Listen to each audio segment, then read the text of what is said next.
माता सावित्रीबाई फुले जी कितनी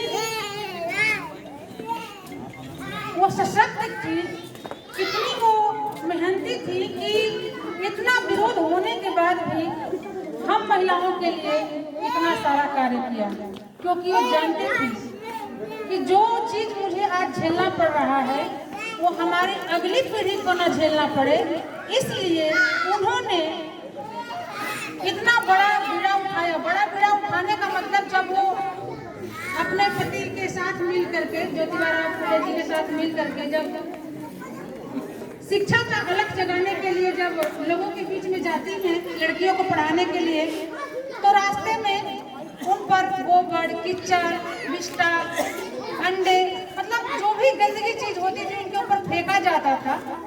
फिर भी वो रुकी नहीं और अपने झोले में एक एक्स्ट्रा साड़ी लेकर के जाती थी, क्योंकि रास्ते में जाते हुए उनकी साड़ी जो होती थी गंदी हो जाती थी, तो वहां जाकर के वो चेंज करती थी और फिर अपना शिक्षा का कार्यक्रम शुरू करती थी। तो सोचिए कि कितनी उनकी महान सोच रही होगी उस जमाने में जब पढ़ने लिखने का अधिकार ही नहीं था। और इसका उनको खामियाजा ये मिला कि उनको अपने घर से हाथ धोना पड़ा, यानी कि उनके घर से उनको निकाल दिया गया। तो जैसा कि प्रोफेसर साहब बताए कि फातिमा शेख जी का इसमें बहुत बड़ा योगदान रहा। माता सावित्रीबाई फुले जितनी महान है उतनी ही महान हमारी माता फातिमा शेख जी हैं, और उनके नाम पर यहाँ हॉस्पिटल भी है, आप सब जानते हैं। तो आप ये मत सोचिए कि वो बड़ा है हम छोटे हैं, कोई यहाँ बड़ा नहीं है, कोई छोटा नहीं है, सब बराबर हैं। बुद्ध जी कहते हैं कि सब बराबर हैं।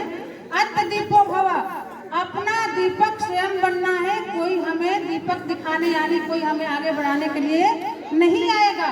जब आप खुद चलेंगे तब कोई आपको आगे बढ़ाने के लिए सोचेगा, लेकिन सबसे पहला कदम किसको बढ़ाना होता है? आपको बढ़ाना होता है। तो हमारे जितने भी वक्ता लोग हैं उनके जयंती पर आप लोगों के बीच बहुत अच्छी अच्छी बातें उनके एक कार्य कह चुके हैं, तो फिर वो बातें मुझे नहीं लगता है कि दोहराने की बहुत ज़रूरत है। लेकिन मैं एक बात आप लोगों से ये पूछना चाहूँगी कि आप लोग इतने देर से माता सावित्रीबाई फुले के बारे में सब लोगों से जाना, प्यारी प्यारी बच्चियों ने भी बहुत अच्छा संदेश दिया अपने उनके जीवन के बारे में। तो आप लोग शिक्षा की देवी किसको मानती हैं? मैं आप लोग से बस एक सवाल करती हूँ कि शिक्षा की देवी आप लोग किसको मानती हैं? क्या बात है, बिल्कुल सही कहा आपने, क्योंकि वो जमाना गया कि शिक्षा की देवी कहा जाता है कि माता सरस्वती थी, लेकिन रियल रूप में अगर देखा जाए तो शिक्षा की देवी कौन थी?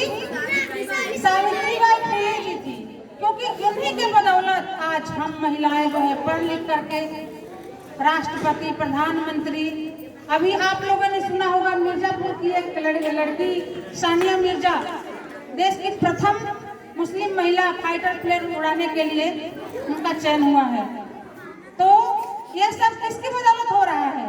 माता सावित्रीबाई फुले की बदौलत, जिन्होंने हम महिलाओं को पढ़ने लिखने का अधिकार दिया, समाज से लड़ाइयाँ लड़ी, और केवल पढ़ने लिखने का ही अधिकार नहीं दिया, समाज से बहुत सारी कुरीतियाँ जो विधवा जाने पर लोगों को